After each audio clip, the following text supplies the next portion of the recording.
कोई भी medium optically denser या ऑप्टिकली रेयर किस तरीके से बनता है, जिसमें पार्टिकल्स बहुत ज़्यादा क्लोजली पैक्ड हो उसको हम ऑप्टिकली डेंसर मीडियम बोल देते हैं, जिसमें पार्टिकल्स थोड़े बिखरे हुए हो, थोड़ा दूर दूर हो, उसको हम ऑप्टिकली रेयर मीडियम बोल देते हैं। तो हम ये कहते हैं कि अच्छा खास तौर पर ये उन चीज़ों में किया जाता है जहाँ पर जो हमारा मीडियम है वो ट्रांसपेरेंट हो। जैसे हम अगर रिफ्रैक्शन का याद हो तो हमने क्वेश्चन देखे थे, उसमें हमने ग्लास का लिया था, न्यूमेरिकल अगर हमने देखे तो उसमें हमने ग्लास की बात करी थी, उसमें हमने वाटर की बात करी, कैरोसिन की बात करी, ठीक है। तो ये जितने भी हमने जो भी मीडियम्स लिए थे वो सारे के सारे ट्रांसपेरेंट मीडियम थे। तो जो ये रिफ्रैक्शन होता है ट्रांसपेरेंट मीडियम में होता है। अब जब हम पूरे एटमॉस्फेयर की बात करते हैं तो एटमॉस्फेयर में फॉर एग्जांपल हम किसी स्पेसशिप में बैठे हों, धीरे धीरे धीरे धीरे धीरे धीरे हम अर्थ से ऊपर ऊपर उठते चले जाते हैं। तो जब हम अर्थ से ऊपर उठते जाते हैं तो धीरे धीरे अर्थ हमें छोटी नज़र आने लगती है, और थोड़ा ऊपर उठेंगे और थोड़ा ऊपर उठेंगे तो हमें कंट्रीज़ के छोटे छोटे मैप्स जो हैं वो भी नज़र आने लगेंगे, बाउंड्रीज दिखाई देनी शुरू हो जाएगी, ठीक। और अच्छा कभी फ्लाइट में, इंटरनेशनल फ्लाइट में गए कभी कोई बच्चा गया, हाँ, उसमें इंडिया का नक्शा देखा है रात के टाइम पर या दिन के टाइम में, बाउंड्री देखी है, हमने देखी थी एक बार रात के टाइम पर लौट रहे थे, वापस आ रहे थे, तो तब हमने देखा था कि जब दिल्ली आने वाले थे ना तो तब हमने देखा था कि वो पूरी बॉर्डर जो है वो लाइन भी दिखाई देती है और जो ग्रेट वॉल ऑफ चाइना वो भी दिखाई देती है, ठीक है। तो वो कोई ना कोई अगर गाइड होता है तो वो बता देता है, प्लेन के अंदर बता देता है, नहीं तो नॉर्मली इंसान को नहीं पता चलेगा, अच्छा ये वो चीज़ है दिखाई नहीं देगी, वो दिखाई दे जाती है। तो क्या है कि जैसे जैसे ऊपर उठते जाते हैं तो चीज़ें तो हमको दिखती रहती है ना, ऐसा तो नहीं है कि ऊपर गए तो पूरा कि अब जो ये एटमॉस्फेयर की लेयर आई है ये वाइट है, अब आपको कुछ नहीं दिखेगा सफ़ेदी के अलावा, अब जो एटमॉस्फेयर की लेयर है ये काली आ गई है, अब बस काला ही काला नज़र आएगा, कुछ नहीं, ऐसा नहीं है। आप जब भी आप कितने भी ऑल्टीट्यूड पर आप उठते चले जाए, कितनी भी हाइट पर आप जाते चले जाए, तो धीरे धीरे होगा क्या कि आपको ये दिखना शुरू हो जाएगा कि भाई मैं सारी चीज़ें आसपास की मैं देख पा रहा हूँ, ठीक है। तो इसका मतलब क्या, सारा का सारा मीडियम जो है वो ट्रांसपेरेंट है, कहीं गैसेस ज़्यादा हैं कहीं गैसेस कम है, तो जहाँ गैसेस ज़्यादा है वो क्या हो गया डेंसर मीडियम, जहाँ गैसेस कम है वो हो गया रेयर मीडियम। तो जब भी कभी हम बात करते हैं एटमॉस्फेरिक रिफ्रैक्शन की, तो सूरज से भी जो रोशनी नीचे तक आ रही है ना, अर्थ तक आ रही है, तो वो भी सीधी लाइन में नहीं आ रही है, उसको भी एटमॉस्फेयर की अलग अलग लेयर्स से जो है पास होकर ट्रैवल करके ही आना पड़ रहा है। तो हर लेयर पर अलग अलग डेंसिटी होगी, हर लेयर की अलग डेंसिटी होगी। तो कोई लेयर जहाँ पर ज़्यादा डेंसिटी होगी वहाँ लाइट रे ज़्यादा मुड़ जाएगी, सनलाइट ज़्यादा मुड़ जाएगी, जहाँ पर डेंसिटी कम होगी, गैसेस कम होगी यानी कि वहाँ थोड़ा ज़्यादा मुड़ जाएगी। कहीं पर ऐसा हो सकता है कि भाई कोई बादल हो तो इसका मतलब यहाँ पर तो पानी बहुत है आसपास, तो अगर किसी लेयर पर पानी बहुत है तो वो वहाँ पर वाटर का रिफ्रैक्टिव इंडेक्स काम करेगा, वो वाटर के हिसाब से मुड़ जाएगी। तो लाइट रे कभी भी ना ऐसे ऊपर से सन से नीचे सीधी नहीं आती, ऐसे ऐसे ऐसे ऐसे मुड़ती हुई आती रहती है। तो अलग अलग लेयर पर रिफ्रैक्शन होता रहता है, बार बार बेंडिंग होती रहती है, मल्टीपल बेंडिंग। तो यही जो रिफ्रैक्शन है ना, इसी को हम एटमॉस्फेरिक रिफ्रैक्शन बोलते हैं। एक लाइन में यही लिख दिया, देखिए, the refraction of light caused by the earth's atmosphere having air layers of varying optical densities. तो अर्थ का जो एटमॉस्फेयर है उसमें अलग अलग लेयर पर अलग अलग डेंसिटीज है, तो air layers of varying optical densities is called atmospheric refraction. समझ गए, इसको एटमॉस्फेरिक रिफ्रैक्शन बोलते हैं। तो लाइट रे कभी भी सीधी नहीं आती, क्यों? क्योंकि हर जगह एक जैसा एटमॉस्फेयर नहीं है, कहीं पर गैसेस ज़्यादा हैं, कहीं पर गैसेस कम हैं। आप लद्दाख चले जाएंगे तो आपको पता है कि वहाँ पर सांस लेने में दिक्कत होती है। तो वहाँ की बाउंड्री पर पहुँचने से पहले ही, उधर पहुँचने से पहले ही जब नॉर्थ इंडिया से आप अपर नॉर्थ की तरफ जाने लगते हैं तो रास्ते में आपको ऑक्सीजन के सिलेंडर्स मिलने शुरू हो जाते हैं, ठीक है। जैसे यहाँ पर जगह जगह पानी की बोतलें मिलती हैं, वहाँ ऑक्सीजन के सिलेंडर में ले जाओ, वहाँ से आ रहे हो, आपको आदत नहीं है कम ऑक्सीजन में रहने की। तो कई लोग कहते हैं कि मेरे को सांस नहीं आ रही, मेरा दम घुट रहा है, ठीक है। या कई लोग ऐसे बातें करते हैं, हाँ भाई जगह तो बहुत अच्छी है लेकिन बात नहीं कर पा रहा मैं तुझसे, क्यों? क्योंकि सांस ही नहीं आती, ऑक्सीजन ही नहीं मिलती उनको ढंग से, ठीक है। ये प्रॉब्लम होती है।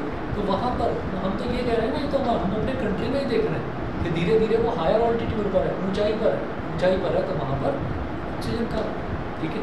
तो अलग अलग जगह अलग अलग एयर की डेंसिटी होती है, ठीक है जी। अब इसके एप्लीकेशन देखेंगे तो पहला एप्लीकेशन है twinkling of stars, twinkling of star.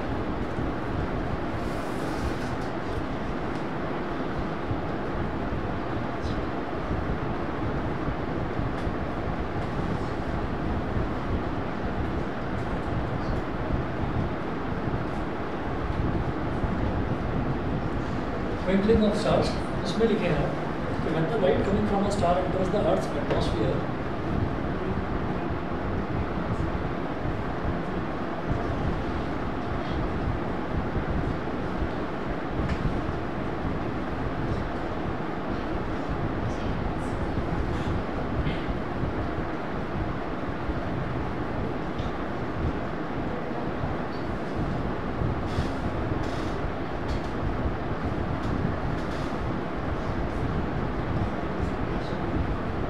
the light coming from the star enters the Earth's atmosphere.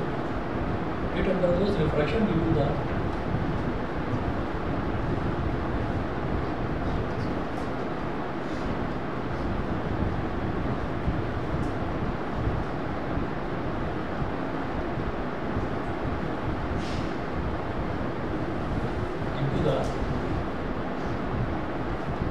varying optical densities of air.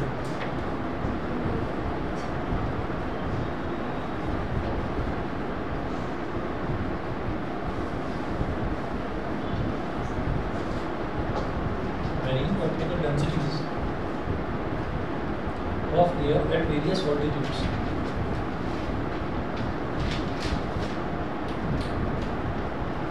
That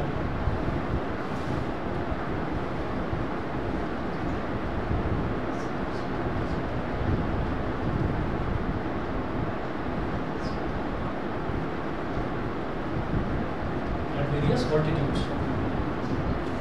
Full stop. The continuously changing atmosphere reflects the light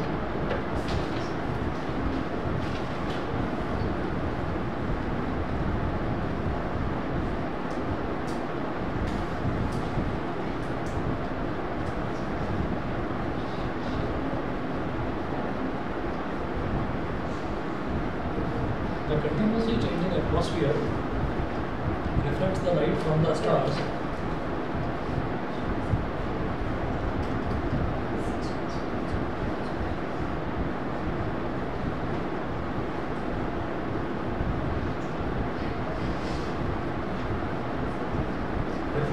from the stars by different amounts.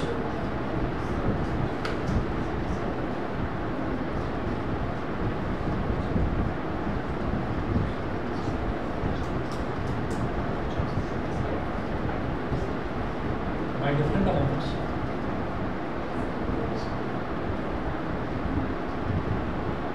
From one moment to the next.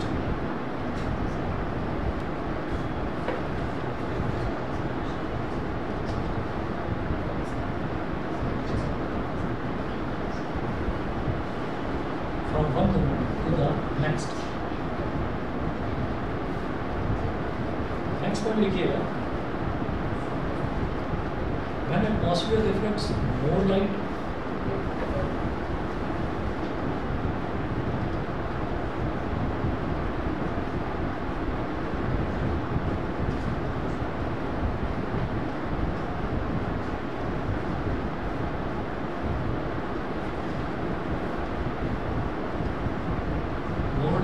towards us.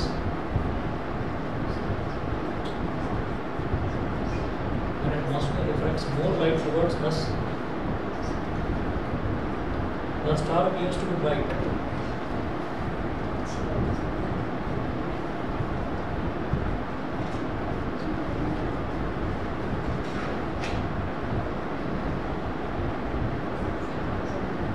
The star appears to be bright.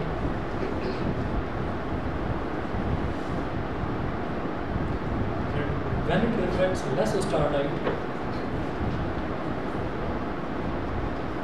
and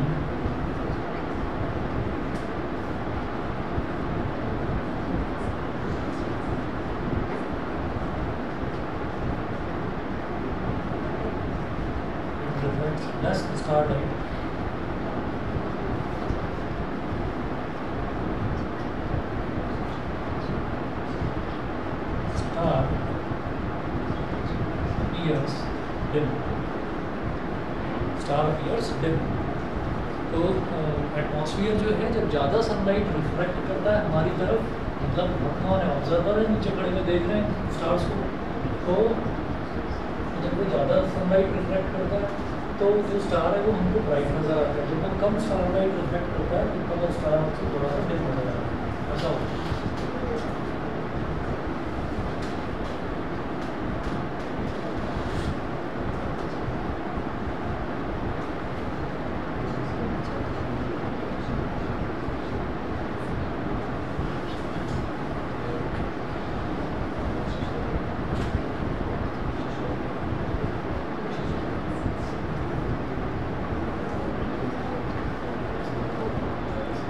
Next लिखेंगे the stars seem higher than they actually are.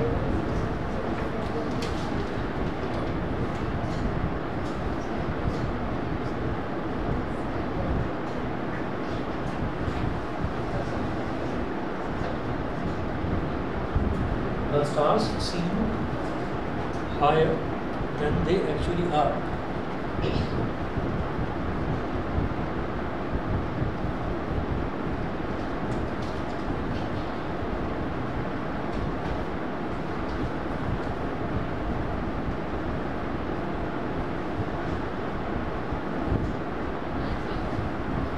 ठीक है, जितने ऊंचे होते हैं ना stars, उनको कुछ उससे भी ज़्यादा ऊंचे दिखाई देते हैं। स्टार्स सीम हाई, तो हमको लगता है कि वो बहुत ज़्यादा ऊंचे, यानी कि बहुत ज़्यादा दूर है, लेकिन उतने ज़्यादा दूर होते नहीं। रीज़न देखिए।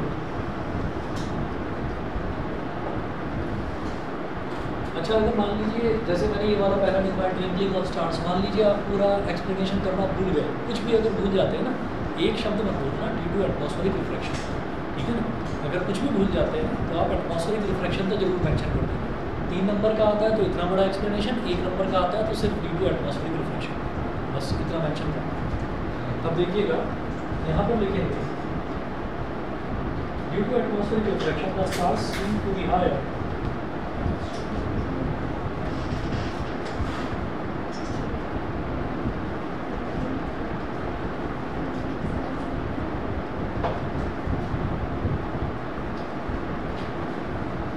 to atmospheric refraction, the stars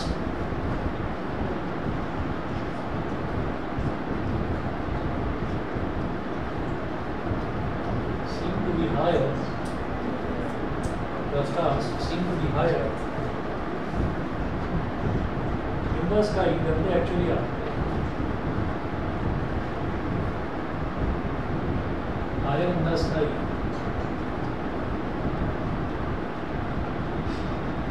than they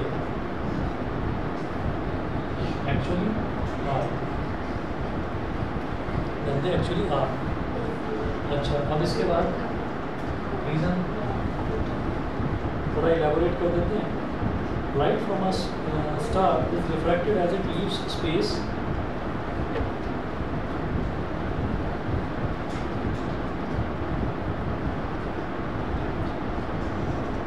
light from a star is refracted as it leaves space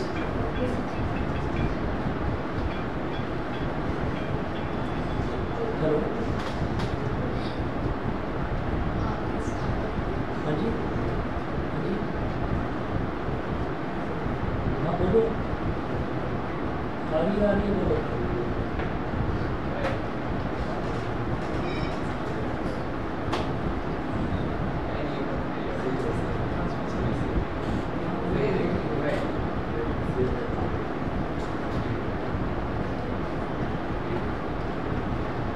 Light from a star is refracted as it leaves space.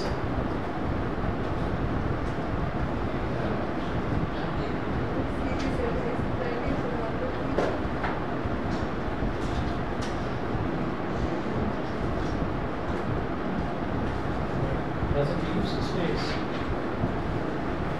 and enters the Earth's atmosphere.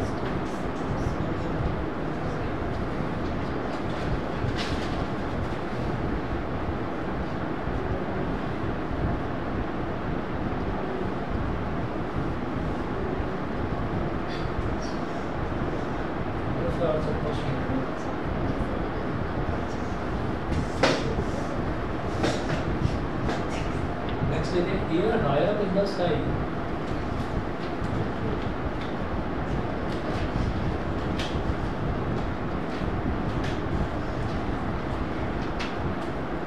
air slash is rarer, but that near the Earth's surface.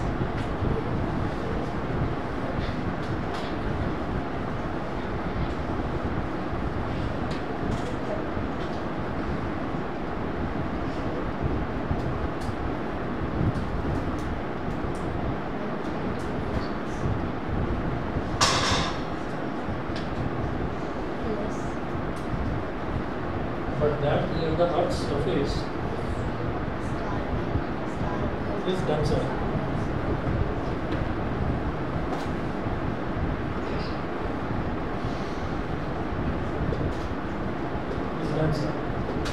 Full stop. So as the light from a star comes down,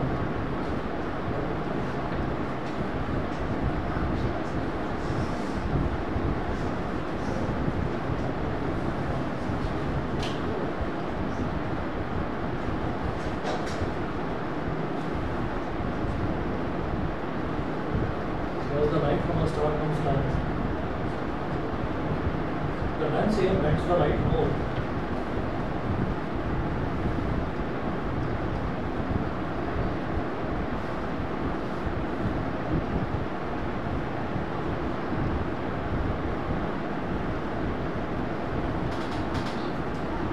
Bends the light more. So star appears to be at a higher position.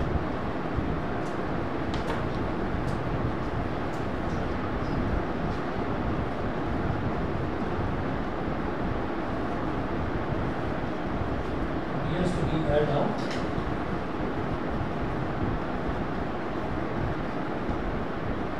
higher position.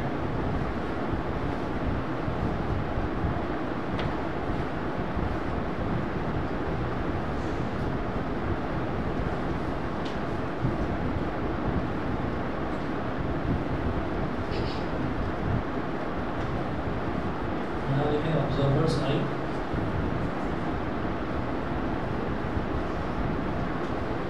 अब वो अलग अलग atmosphere की layer से गुजरते हुए आ रही है लाइट रे, तो लाइट रे सीधी नहीं आ रही, थोड़ी सी बैंड हो रही है। और बैंड हो रही है तो हमारी आँख का जो हमारा विज़न होता है, विज़न हमेशा इनेबल करता है कि हम हमेशा एक स्ट्रेट लाइन में ही देख पाएँ। तो यहाँ से स्ट्रेट लाइन इतनी इतनी इतनी यहाँ तक, तो स्ट्रेट लाइन की फिर ये लाइन इससे डेविएट हो गई, तो ऐसे ही स्ट्रेट चली जाती है। तो इस वजह से हमको जो स्टार है वो थोड़ी हायर पोजीशन पर दिखाई देती है।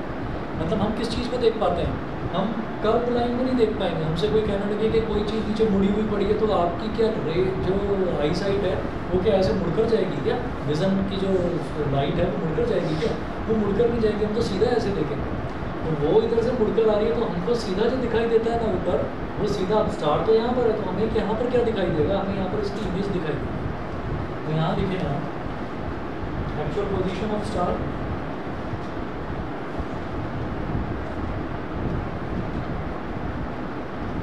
पोजीशन ऑफ स्टार, और ऊपर लिखेंगे स्टार सीम्स हायर,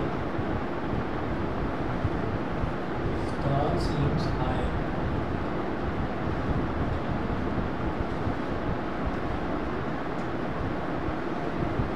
और इधर लिखेंगे bending of stars light due to atmospheric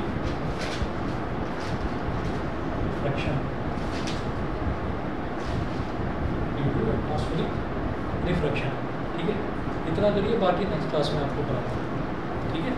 और एक ही क्लास बस और लगेगी, इसमें चैप्टर आपका फिर खत्म हो जाएगा।